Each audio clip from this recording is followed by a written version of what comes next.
35 धाराएं, जिनमें 13 नए प्रावधान और शेष में कुछ संशोधन किए गए। भारत सरकार ने 3 नए आपराधिक न्याय संहिता 2023 भारतीय नागरिक सुरक्षा कानून मामले में बदलाव किए। नए कानून जुलाई माह से लागू होंगे। कानून में बदलाव को लेकर हुई कार्यशाला।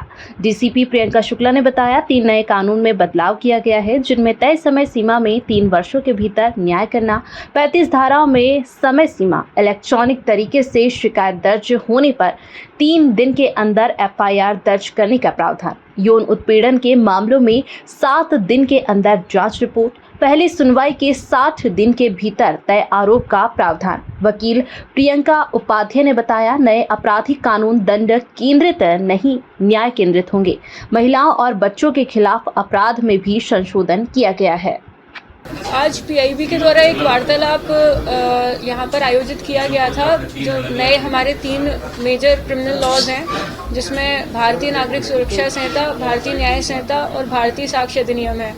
इस वर्कशॉप में पूरी चर्चाएं, जो कि मेजर क्या चेंजेस हुए हैं, क्या किस तरीके से न्याय जल्दी मिल पाएगा और किस तरीके से विक्टिम सेंट्रिक अप्रोच के अंतर्गत इसमें कार्यवाही की जाएगी, 0 एफआईआर, EFIR को किस तरह से कोडिफाई किया गया है नए कानूनों में, और ट्रायल इन एब्सेंशिया जैसे जो बड़े चेंजेस आए हैं, जिनसे बहुत ही व्यापक चेंजेस आएंगे हमारे जो क्रिमिनल जस्टिस सिस्टम है उसमें, उसको लेकर यहाँ पर चर्चाएं हुई थी। में एक तरीके से 0 एफआईआर कुछ समय से पहले से चालू है, लेकिन उसको जो है प्रॉपर कोडिफाई किया गया है हमारे नए कानून में, जिसमें अपराध विक्टिम के साथ कहीं पर भी घटित हो, लेकिन वो यदि किसी भी थाने पहुंचते हैं तो उनके द्वारा जो रिपोर्ट की जाएगी उसको अनिवार्य रूप से पुलिस जो है एफआईआर दर्ज करेगी। इसी को 0 एफआईआर कहते हैं। इसमें EFIR का भी जिक्र है, जिसमें कि आप EFIR भी दर्ज कर सकते हैं किसी भी थाने में। आपको 3 दिन के अंदर उसको जो है हस्ताक्षरित करना होता है। वर्तमान में मध्य प्रदेश में EFIR जो है वह 1 लाख से कम की चोरी या वाहन चोरी में की जा रही है। इसको और व्यापक स्वरूप देते हुए हर तरीके के कॉग्निजेबल ऑफेंस में EFIR करने का जो है अधिकार नागरिकों को प्राप्त होगा। इसमें जो महिलाओं और बच्चों के अगेंस्ट में अपराध थे, वो जो हमारी IPC है पुरानी, उसमें जगह जगह फैले हुए थे, अलग अलग चैप्टर्स में थे, वो उनको कोडिफाई करके एक ही जगह पर चैप्टर 5 में लाया गया है। और उनमें कईयों में जो है अपराध की पनिशमेंट को बढ़ाया गया है, जैसे कि गैंगरेप का जो अपराध है उसमें डेथ सेंटेंस तक की बात की गई है।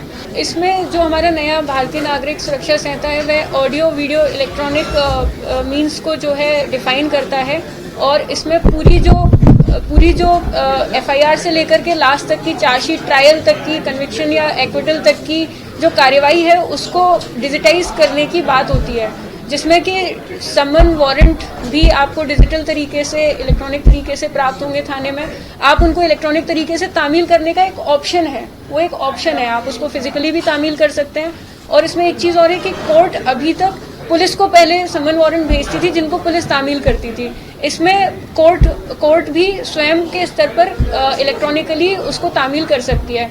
उनके पास एक पूरा डेटाबेस रहेगा, जिसमें जो भी व्यक्ति है उसका नाम, ईमेल नंबर, उस केस से कनेक्टेड जो भी व्यक्ति है उसका नाम, ईमेल नंबर, एड्रेस, इस तरीके की चीजें रहेंगी जिस पर वो उस चीज को तामील कर सकते हैं। नए कानूनों में सर बहुत सारी चीजें ऐसे संशोधित किए गई हैं, जहाँ पे हैकिंग है, या जैसे भी मैम ने बताया था ऑर्गेनाइज क्राइम है, जो अपराध संबंधित है, छोटे से अपराध हुआ, मालूम पड़ा ये एक आरोपी है, उसकी कड़ी दूसरे से जोड़ी गई। वैसे तो पूर्व में इसके लिए स्पेशल लॉ है, साइबर कानून बनाए गए हैं। अब इसमें एक ऑर्गेनाइज क्राइम के रूपते हुए छोटे से from the first to end तक पहुंचा जाएगा। सुरक्षा संहिता और भारतीय साक्ष्य अधिनियम 1 जुलाई से लागू होने के बाद जो उनमें प्रोसीडिंग जैसे बताई गई, पीड़ित को न्याय समय सीमा के अंदर हो, स्पीडी ट्रायल हो, इस तरह से लागू किए जाए। इन तीनों नए कानूनों का सबसे पहला तो मेन उद्देश्य ये है कि जो 164 साल पुरानी भारतीय दंड संहिता चली आ रही थी और इतना परिवर्तन हो गया था, उस परिवर्तन को एक डिजिटल रूप में चेंज करते हुए कानूनों को सुलभ त्वरित न्याय दिलाया जाए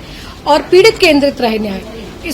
यही इसका मेन वो है सर। जब न्याय सुलभ होगा, न्याय शीघ्र होगा, इसके लिए EFIR की प्रोसीडिंग चालू कर दी गई है कि अगर उसकी FIR नहीं लिखी जाती है तो वो EFIR ईमेल के माध्यम से भेजें और 3 दिवस के अंतर्गत संबंधित थाने में जाके हस्ताक्षर। महिलाओं के लिए सबसे पहले तो महिलाओं और बच्चों के लिए जो अपराधों को जो स्कैटर्ड फॉर्म में थे उन्हें एक संकलित फॉर्म में लाके अध्याय 5 में ही संकलित कर दिया गया है, जहां पॉक्सो एक्ट विभिन्न अपराधों में विशेष कानून बनाए गए थे, उन्हें एक विशेष न्याय संहिता के अधीन अपराध बना दिया गया है। दंड की मात्रा भी बढ़ाई गई है, जहां मृत्यु दंड और आजीवन कारावास अगर जो गैंगरेप है या अन्य अपराध है जो बलात्संग से संबंधित है, महिलाओं के विरुद्ध है, तो उन्हें शीघ्र और कहा जाएगा कि मृत्यु और आजीवन कारावास से दंडित करने के लिए।